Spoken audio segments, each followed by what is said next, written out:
This is the challenging part.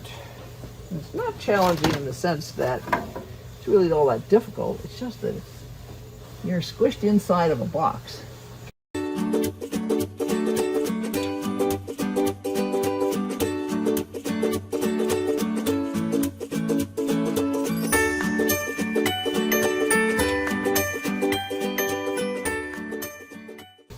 And I know that any of you who've ever done repair work probably love being squished inside of a box just as much as I do.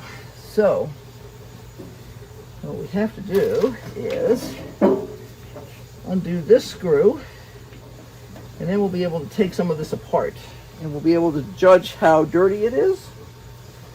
Now there's two ways to do this, so let's see which one will work best today.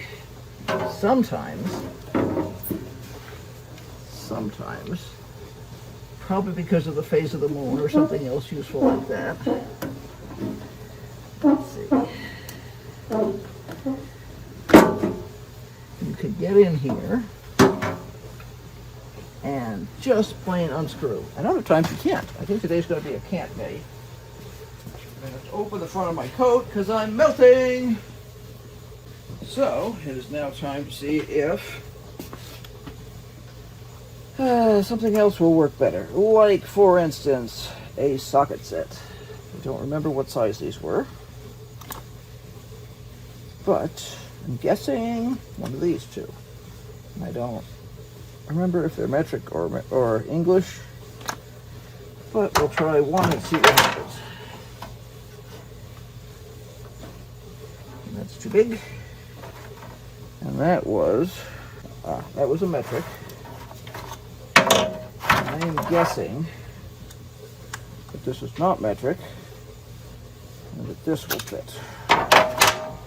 So let's see. This is an old enough machine that it's possible that it was actually made with. Okay, it does look like it's the right. And if this will not work, then I have another tool I can use that will work. I try not to dismantle everything in order to get here, but I may have to. There have been times when I have just plain taken apart this whole thing. In some ways it's easier, and in some ways it's harder. But if I can get away without having to take apart everything today, I'd be totally good with that. Gonna be fussy today?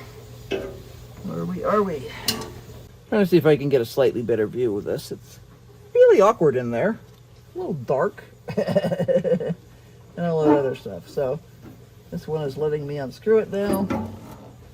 And there's a filter in the middle here. And once that filter is out of there, I can actually take a whole bunch of this apart, and it'll make it easier to dismantle.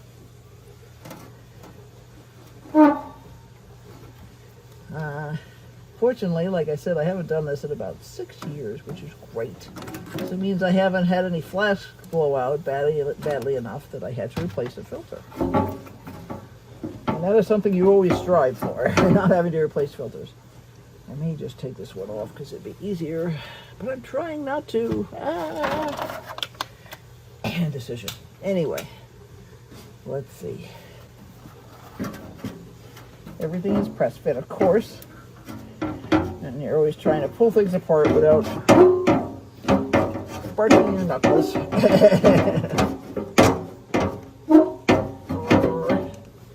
Wow, that is determined not to come apart today. All right, I know that this is loose here. I can see it, it's sitting there. This is also loose. I'm going to loosen it a little bit more. Let's try and slide it up out of the way. Okay, it's plenty loose. There's no excuse for it to not work other than it's trying to be contrary, because we always know that pieces try to be contrary. And let's see if I can get in here now and wedge this out of here.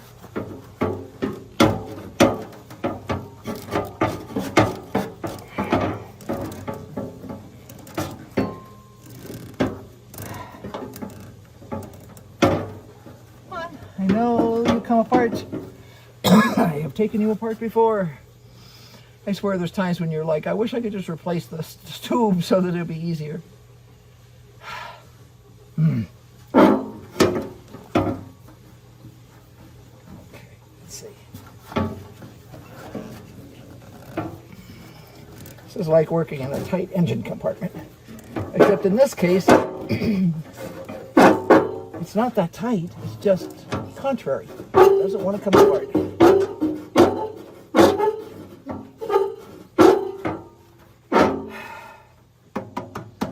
All right, kids, how are we going to handle this? It always comes off, and today it's not going to want to.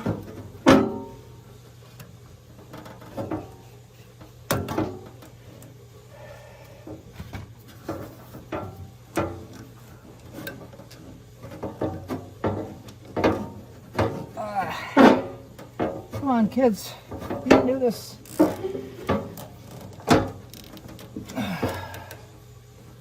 Wow. I am pleased to announce that a certain fuzzy boy has decided it's time to take a nap because this is boring and he can't see anything. And Mom is very happy about that. There we go.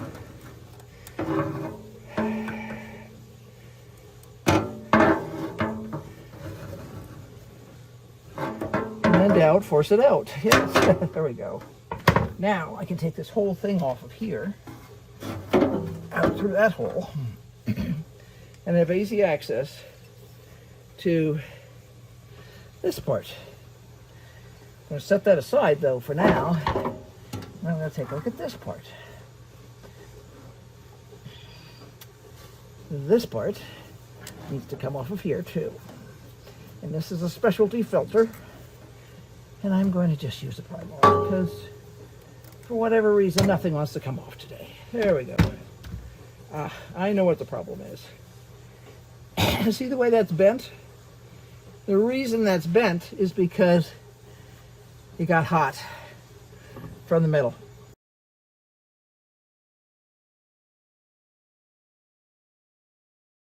The metal was hot enough to damage the plastic. Let's back up here and take a look at what we have.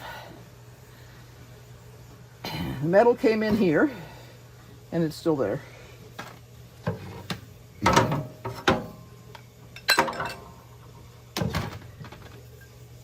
That's the way the top of the thing normally looks.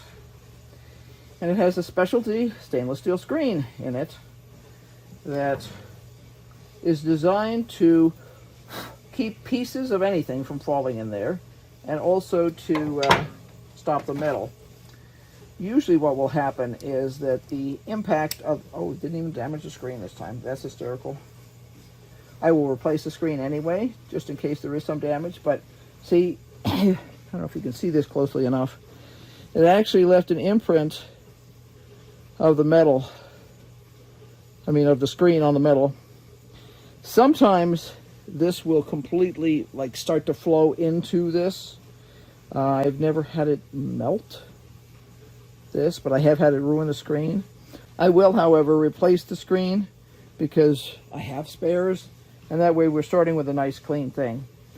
This can simply be polished up and reused as a piece of old metal for casting. So I have handy dandy little replacement screens. I'm not going to put him in right now, but I'll show you. That's what they look like when they're brand new. And he will simply go in like that. I won't put him in place until I'm ready to actually get the last of the equipment back together. I don't want to damage that screen because obviously that screen is a very important part of the equipment. And the other thing, and this obviously has to be replaced because this is bent. Doesn't come apart. But you can see all the white in there. That's from the investment.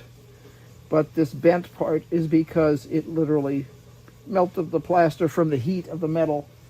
Even though the metal never got all the way down there, it was still hot enough that the air moving over that killed it.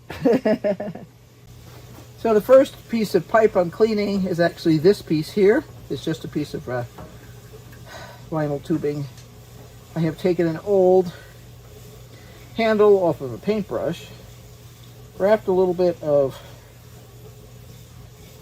clean paper towel around it, and I have slid it in there. And it is just brushing off the stuff that is in here. We have a pair of these little guys. Stunk. Now,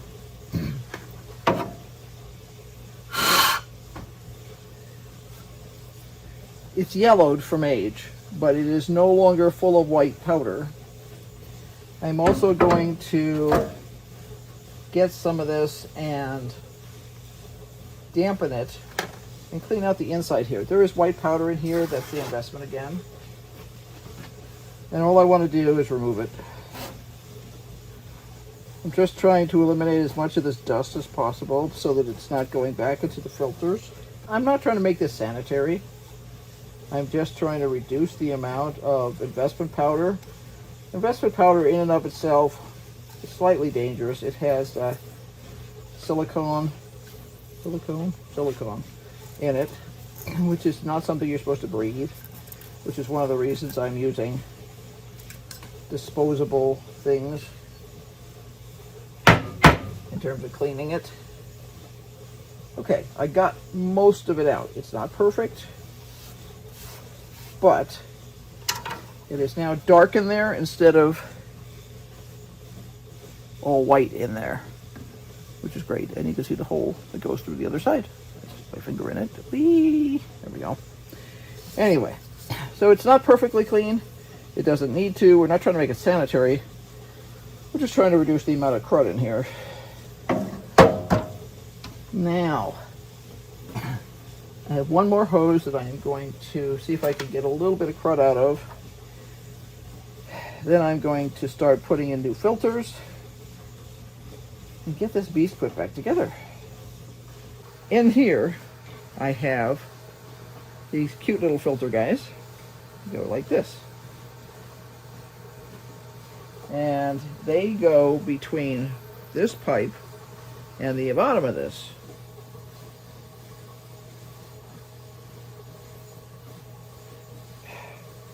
But I can actually push one farther up if I want to, which I think I will. I'm cheating a little bit. I have 3 in here. So I'm going to put one up moderately close to the bottom of this. I'm going to put this other loose little guy here.